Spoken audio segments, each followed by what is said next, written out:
Hello there.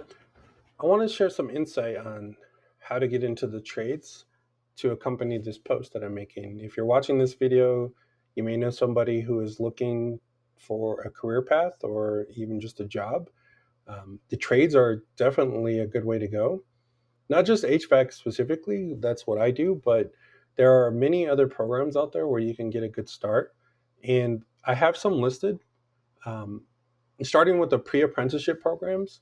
Pre-apprenticeship programs, what these are generally, they are um, no cost, sometimes or little cost programs where it's an introductory to the trades.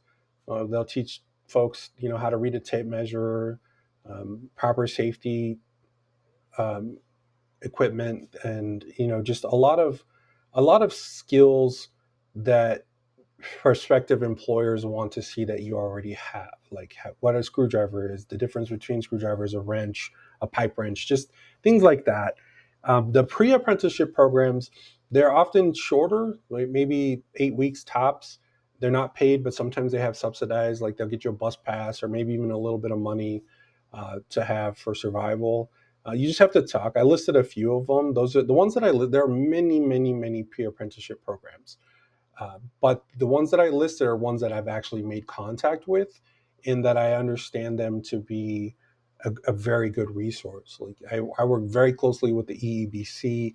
I have some of their apprentices coming out with me this Friday, so they can see some get some hands on time, right, and hopefully go on to really great careers after that. But that's a pre-apprenticeship program. That's something where it's an introduction, usually unpaid, or no cost. So you learn the basic skills of being a tradesperson.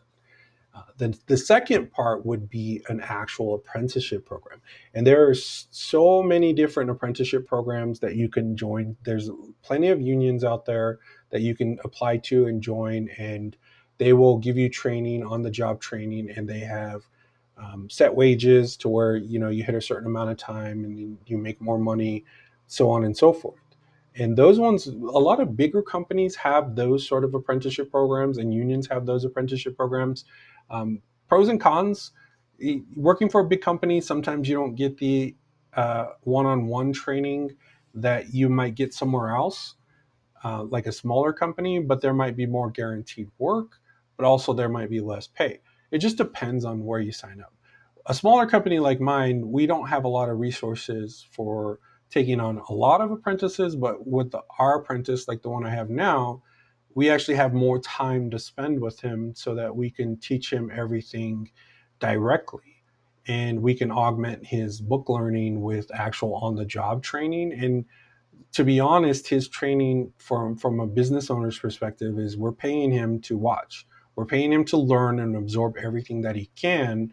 And to find qualified candidates like that, I got lucky through a friend of a friend and and met this individual. But for other small business owners, it's kind of hit or miss. We try to find people wherever, and Facebook posts and all that fun stuff. But that being said, you go to the pre-apprenticeship program. That's the number one thing, right? Where you want to get started in this industry or any industry.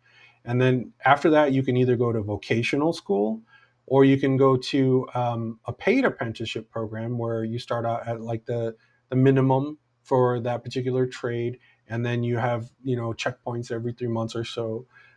That's one route. Or the vocational school, like the technical learning trade schools. I don't have any familiarity with many of them, but I understand that they will give you the book learning.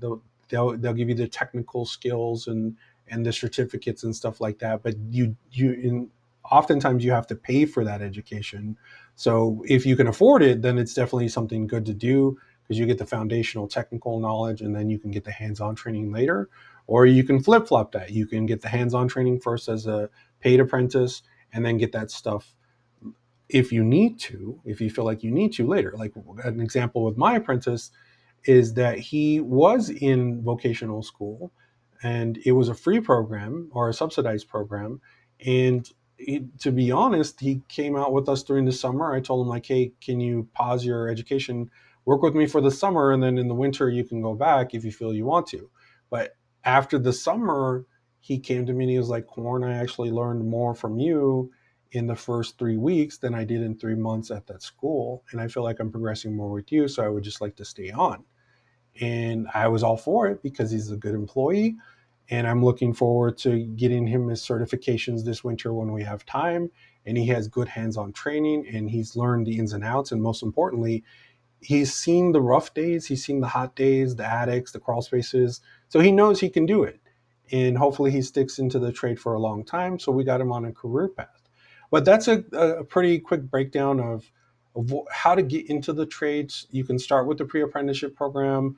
That would give you help you speak the language so that when you go to apply for jobs, that you'll understand what the basics are of being a tradesperson, and then you would be more hireable for sure.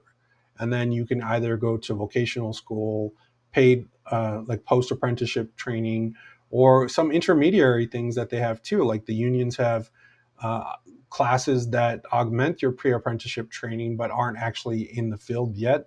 Maybe another 8 week course or so. But a good place to start is the places that I listed. And if you have any questions or you want any insight, feel free to send me a message. You can check out my website at www.maysmechanical.com, and there's resources for contractors, homeowners, even parents of kids who maybe want to introduce their kid to the trades, and send them to me. I'll make time to have a conversation with them about the trades. I think my goal in all of this is to give back to the community. I've had a very fulfilling career thus far, and I would love to see more people get involved in the trades, and I'm here to help. So I appreciate everything that the community has given me, and I'm just hoping to give back. Thank you.